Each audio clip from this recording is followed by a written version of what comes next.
On today's show, the second day of free agency has come and gone. Larry Nance Jr. is not coming back to Atlanta, and many more things are happening in the Hawks landscape right now. We'll get into all of what's going on and more coming up. You are Locked On Hawks, your daily Atlanta Hawks podcast. Part of the Locked On Podcast Network. Your team every day. Hello, friends. Welcome to episode 2014 of the Locked On Hawks podcast. I am your host, Rowland, coming to you deep into the night here on a Tuesday evening into Wednesday here at the very beginning of the month of July. And today's podcast is brought to you by the folks at Monarch Money. Take control of your finances right now with Monarch Money and use code LOCKEDONNBA at monarchmoney.com for half off your first year. I also want to encourage you at the top of the show to make Locked On Hawks your first listen each and every day. Check us out and subscribe to this podcast anywhere you find your podcasts. That includes Apple and Spotify. That also includes YouTube. So please like this video as you are watching it on that platform, and be sure to tell your friends and your family and your colleagues about this podcast. Of course, it's been very busy on the show in recent days, including a deep dive last night into the two newest Hawks, Nickeil Alexander-Walker and Luke Kennard. Listen to that show for sure. Prior to that, full draft coverage of the big trades, the drafting of Asa Newell, also the trade for Porzingis. It's been an exceptionally busy time in Hawks land as we get into July and beyond here. And later on in the show, there is some news to hit on, in particular, Larry Nance Jr. exiting Atlanta. But I actually want to begin in a different kind of direction on this show because there wasn't any massive earth-shattering news for the Hawks on July 1st. So it's actually inspired by a mailbag question, and it's kind of looking backward a little bit and taking kind of stock of how far the Hawks have come in a pretty short period of time. Obviously, a lot of people have gotten praise, put praise out there for Auntie Soleil, including myself in the last week or so, the way the Hawks have operated from basically the Porzingis trade until now. It's been 8 days of really fantastic work, I think, for the Hawks on the whole. But a question came in from Steven, who said the following. I finished listening to the podcast with Tyler Jones almost right as the Hawks were signing Kennard and Nickeil, and I was curious about one thing that you said. Do you really think the Deontay Murray extension was that important? It listened as if you thought it was a major, major factor in what has happened for the Hawks. So the short answer is yes, I do think that. And if you listen to that podcast with Tyler and I, we got into it a little bit, but couldn't go super deep, even though it was two parts. We had a lot of ground to cover. But almost exactly 2 years ago, really pretty much to the day, Dejounte Murray signed a 4-year extension with the Hawks that basically no one thought he was going to sign. If you're new to the Hawks or new to the nuances and all that stuff, I will go back there and we'll kind of go from there. Without going crazy deep into this, he was coming off of a contract with the Spurs when the Hawks traded for him that was actually quite cheap for him. And because of that, the Hawks were actually limited in what they were actually allowed to offer him in an extension. They couldn't go to the full max. They had a maximum offer, but it wasn't the max possible for him in the big picture. So it also made it to where the deal the Hawks could offer Dejounte was favorable to the team. But they could also go to Dejounte and basically say, hey, we'd love for you to sign this deal and stay here with us, but it's also the most that we can legally offer you, and we cannot go any higher because we're not allowed to. And that is actually an interesting negotiation point. Even at the time, I covered this a lot 2 years ago, it actually was a very powerful thing for the Hawks. It was 4 years and $114 million or so. You can go back and look at this now. It's probably available in written form. No one, and I mean no one, thought he was going to take that deal. Because I'm talking about the Hawks side of things, the agent side, the rest of the league. And it was because the assumption was, I think the correct assumption was, honestly, that he was going to be able to get more than that the following summer when he was going to be a free agent after that deal with the Spurs. But ultimately, for whatever reason, and only he knows why, he took the deal. And the security that, and look, I said this at the time as well, there is something to be said for locking in a 9-figure, $100+ million of guaranteed money at any point in your life. And that was a big win for him, of course. But for the Hawks, it was actually a massive win. And look, I said at the time, even, I was probably lower on Dejounte even then than most people were around the Hawks. And I kind of already thought it wasn't working with Trey. That was the first year. We didn't know for sure it was over between Trey and Dejounte and that partnership. It was kind of right in the middle of the two seasons. But even with being lower on Dejounte at the time, the deal was so favorable for the Hawks that it ended up being a big win in a vacuum because of just the flexibility that it offered. Or if you want to use the word that Auntie Soleil would use, the optionality that it would offer. Now, if you go back to that point 2 years ago, a lot has gone very well for the Hawks since then. And a lot of that stems from the choice from Dejounte to sign that deal. Now, it's not all about that, I'll be the first to say, but if you look at the dominoes, a lot of it falls from that moment in a lot of different ways. And then, of course, they got some help from the New Orleans Pelicans organization twice, in my opinion. But it does kind of illustrate how thin the margins are in the NBA sometimes. Like an example right now also is happening in Milwaukee, as we'll come back to later on in the podcast, building around Giannis and the Dame injury and all that stuff.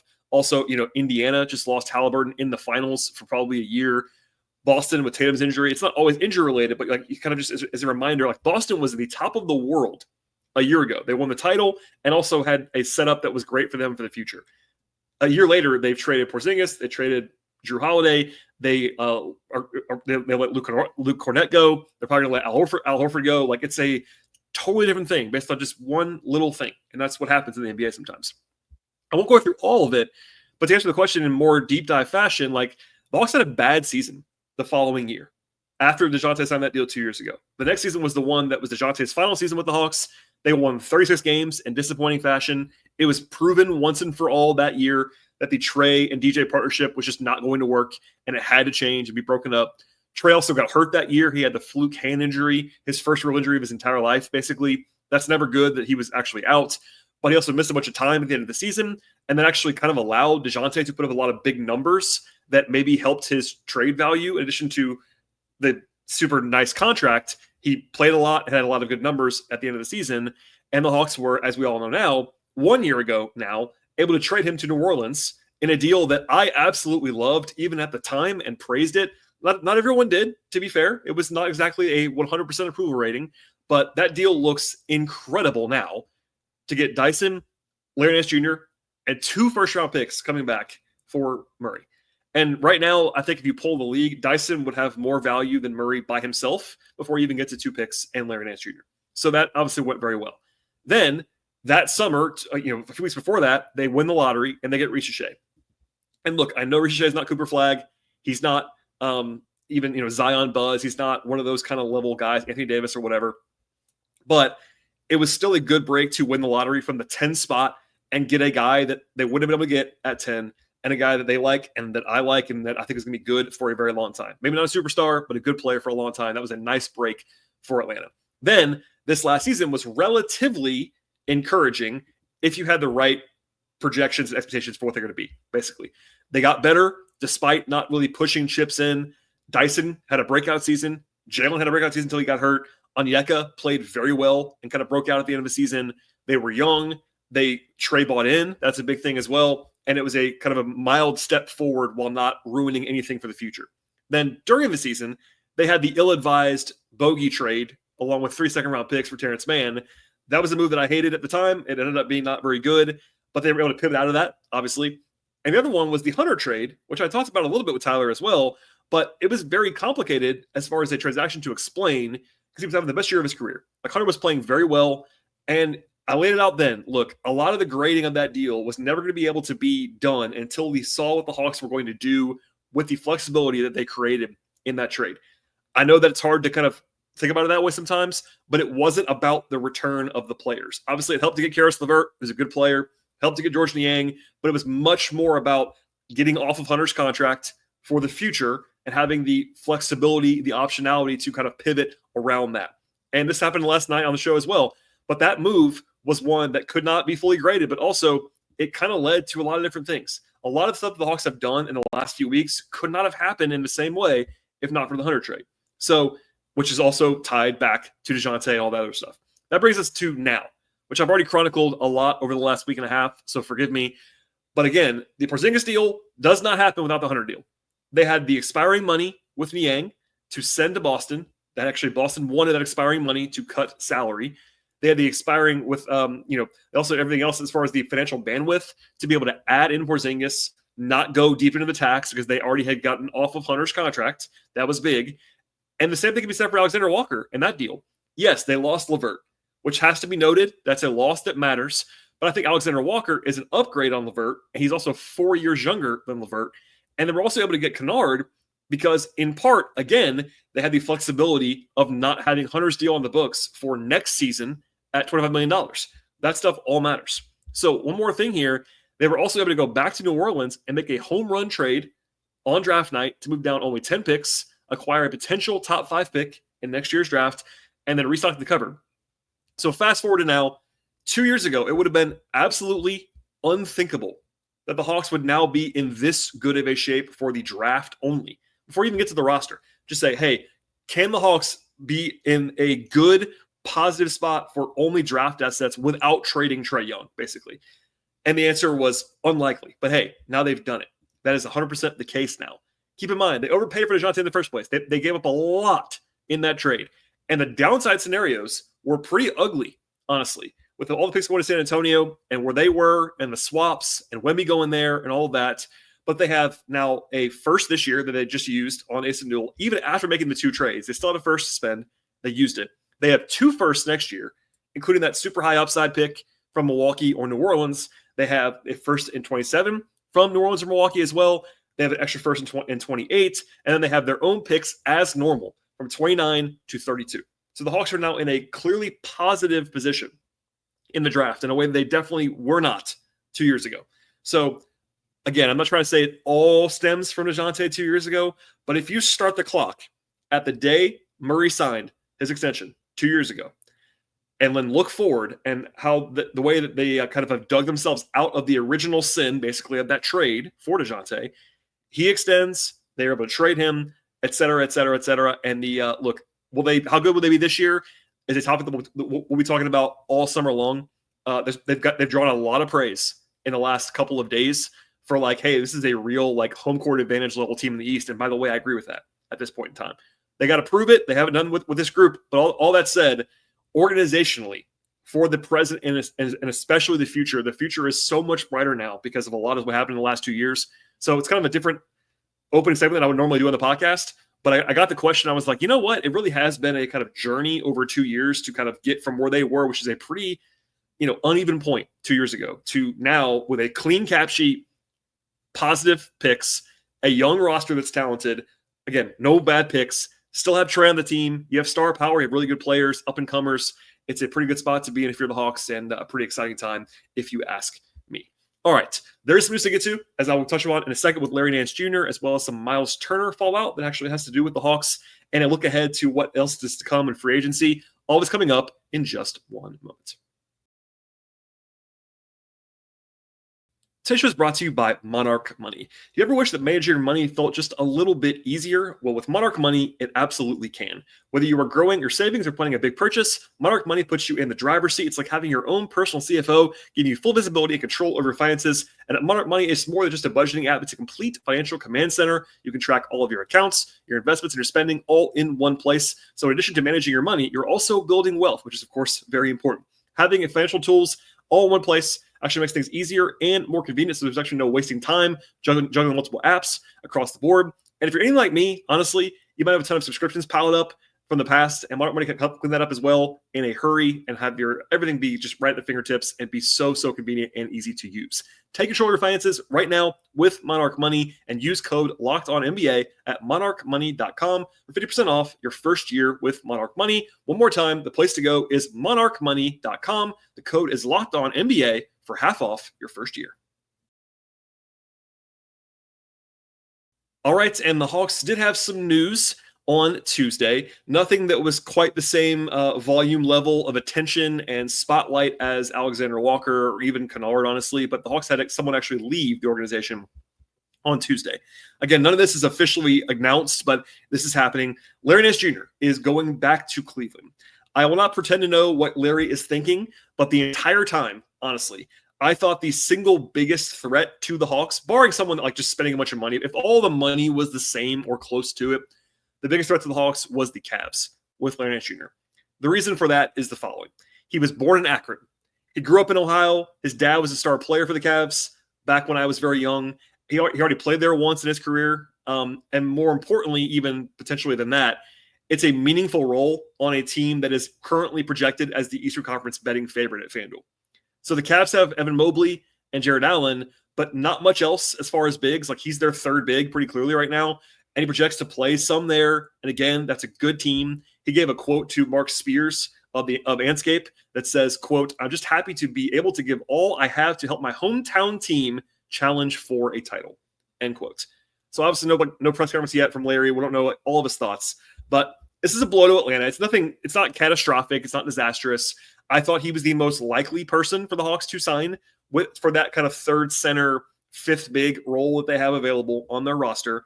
But it isn't one that I thought was like guaranteed to happen. And obviously, Cleveland presents a pretty good opportunity for him to kind of go home again and have a chance to win. So no hard feelings. I've really enjoyed covering Larry, honestly. I think he's one of the more beloved guys in the league, but he's obviously heading back to Cleveland. So with that said, where does that leave the Hawks is a question I got a lot today, which makes a lot of sense. The way that I would put it is I think that it would be good and wise, if they can, to add another player who can play some center. Now, the Hawks do have 2 starting level centers, which is a spot that very few teams can say. The Hawks have 2 of the top 25 centers in the league probably on their roster, and that's a good place to be. Obviously, Porzingis and Okongwu. One of them has pretty massive injury risk in Porzingis. That's been covered. I'll cover it even more. His upside's really high. He also has well-chronicled durability issues. So from there, the other thing is they have 2 more options on their roster who could probably play some center in a pinch at least.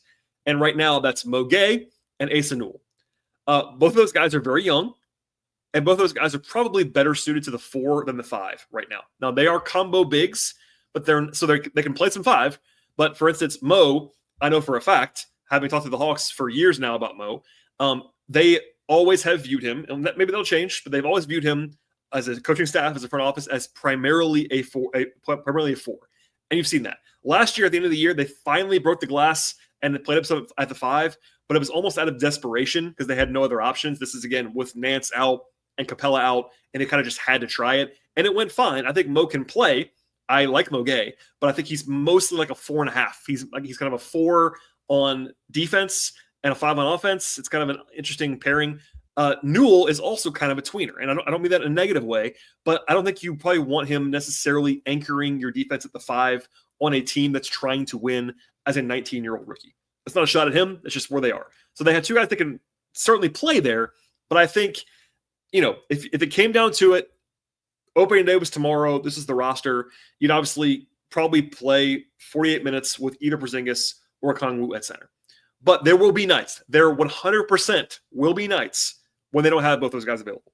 That's going to happen. Porzingis is not exactly capable of playing 82 games. Okongwu will probably play less than 82 games as well. So I think right now it's not dire, but it's something that I'd like to see them add to and bolster because, again, it's a bigger thing for me because of Porzingis. If they had a more durable second center, it would be less of a priority. But because we kind of almost know that Porzingis will not be playing more than 65, 70 games at the absolute most, it is a bigger priority for me. But again, it's not like totally dire. So who's available? A lot of guys still. Like, again, I'm recording this late on Tuesday night into Wednesday. This can all change. I don't think that Al Horford's going to come to Atlanta, but he is available, and I would certainly call Al and say, hey, Al, would love to have you. He'll almost certainly say no, but there you go. You got Mo Wagner, who is actually currently rehabbing an injury, much more of an offensive player, but a good backup center. Chris Boucher is like a combo big type, but someone who can actually block some shots, shoot some threes. Kind of another tweener, but another body in the front court. A guy that I'd like to be pointing out is Jock Landale, who is a Australian national team guy, played with the Rockets the last couple of years, a quality backup center, currently on a weird contract situation. He has a guarantee date that was pushed back to July 7th with the Rockets. But the Rockets, if you didn't know this already, have 3 centers already. They have Şengün, Adams, and now Clint Capella. So they don't really have a use for Landale. Maybe they'll trade him. But if they cut him, if I am the Hawks, I am calling him immediately. He also plays with Dyson internationally. Maybe you have Dyson recruit him a little bit. That's just a name to throw out there. It's kind of a sleeper right now. Precious Achiuwa would be an interesting name. I've not always loved him, but I think defensively he's very versatile and useful at the center spot. He can play the way that Okongwu does, kind of more versatilely and more flexibly on defense. Other names, Jackson Hayes, Thomas Bryant, Charles Bassey, old pal Alex Len. That's kind of like the tier of guys you're looking at right now. And for the most part, the Hawks probably can only offer the minimum, would be my guess. It would surprise me if they went above too much above that. So even good people are joking about this today, but it's also true. They can go overseas. Like Bruno Fernando is an old pal. He's playing overseas right now. Would it shock me if they sign him? No. Eddie Tavares actually is a even farther back Hawks reference, but he's actually been one of the best players in Europe for a while. Worth a call. That kind of stuff. So later in the podcast, I'll come back to the other areas that the Hawks might target in free agency. But because we're talking about Larry and the fallout there, the list is not like spotless. I'm not telling you I'm excited about all those names, but they have some. I would like to see the Hawks, just wrapping this up, sign somebody that can play some minutes at the 5, and we'll see if they do that. And TBD on all of that.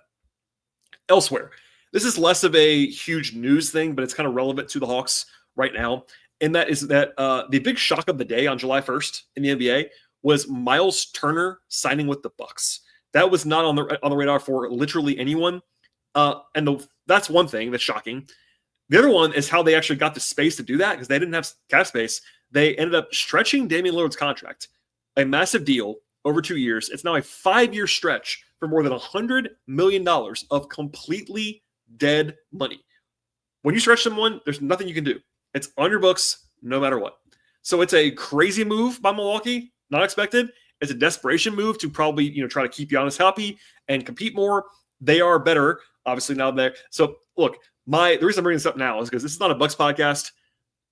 It has a direct effect on the Hawks in that they have now, of course, acquired that pick from New Orleans that's next year in the draft, and it's the better of Milwaukee and New Orleans. So the Hawks are rooting against Milwaukee and New Orleans all year, obviously. It only takes one. Hopefully one of those teams is bad enough to be in the lottery and jump up. I made a comment today on social media about the Bucks signing Turner, and all I said was basically that it was not a positive thing for the Hawks that he went to the Bucks. And people thought I was like freaking out about that, and I wasn't at all. I think it was misinterpreted. I don't think it's great for the Hawks because Atlanta is, again, rooting against both New Orleans and Milwaukee for the draft. But signing Turner does not make Milwaukee awesome by any means. It does make them better than they were yesterday. For example, we already knew that Lillard was going to be out for the season probably. So that was already baked in. Brook Lopez was already leaving Milwaukee, as I tweeted that. So he kind of replaces Brook Lopez. I'm actually not a huge Turner fan. Like, I think he's a good player. I'm probably a little bit lower on him than some are. But he's a good fit with Giannis, for example. He can shoot, space the floor, all that. I will wait for any grand proclamations on the Bucks or the Pacers, honestly, because the Pacers are, of course, impacted here, and they're an Eastern Conference foe of the Hawks. They're worse today than they were yesterday. All that matters to the Hawks. But all I would say is, all in all, it isn't ideal for Atlanta that Milwaukee is seemingly improved and trying to win at a high level this year. It's still very weird what's going on there. But look, quite honestly, I've always thought that as long as Giannis was not going to get traded, which is, I think, still the projection right now as I'm talking to you, that the Pelicans are worse than the Bucks. So you want to have two chances. One reason why that pick is so appetizing is that there are two options for that pick to jump up in the lottery. But the Pelicans are, I think, projected pretty solidly to be worse than the Pelicans. Than the Bucks right now. So as long as Giannis is in Milwaukee, New Orleans is your best bet, but you're still rooting against New Orleans and Milwaukee. So any additions to the Bucks, not ideal for the Hawks. All right. In a second, I will look at what's next for the Hawks when it comes to who's available on the market, what they might be looking for in free agency, and more in just one moment.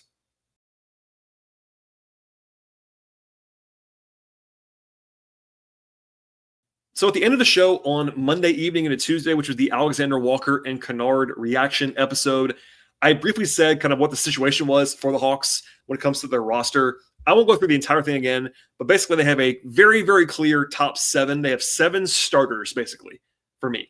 It's Trey, it's Dyson, it's Alexander Walker. Those are the 3 guards. You have Ricochet, Johnson as the forwards. You have Okongwu and Porzingis. That's 7 guys who are like totally acceptable or better starters in the league. Not just rotation players, starters. Then you have Luke Kennard, who's a clear rotation player. That's your 8th guy. Then you have V. Krejci. You have Mo Gay. That's 9 and 10 probably in some order. And then you have Bufkin and Newell as the young guys. That's what I said last night. I stand by that. Now, they still have some needs. And they also have to fill out the roster. There's been this back and forth that I've seen about how the Hawks might just be done now. Like, no, they can't. They literally can't be done now. It's not possible. They have to have 14 guys on the roster at least. That means 2 more signings. I believe, and so does everybody else that I talk to, that is likely the Hawks are going to stay under the tax. So they have $7.5 million roughly right now under the tax line. They can sign 3 minimum players for the 3 roster spots that are open if they want to. Or if they want to leave one open, they can go a little higher on one of the spots and then sign another one for the minimum and then still be under. So if there's a guy that would sign for the Hawks for $4.5 million that won't sign for the minimum, they can do that. They could go $4.5 million on a guy, sign a minimum for the other one, and then leave a spot open. There's some flexibility there, but generally speaking, they can't pay big money probably for anybody that's available unless they want to go into the tax, which is, I'm not saying they won't do it, but it's not, the assumption is they won't at this point in time.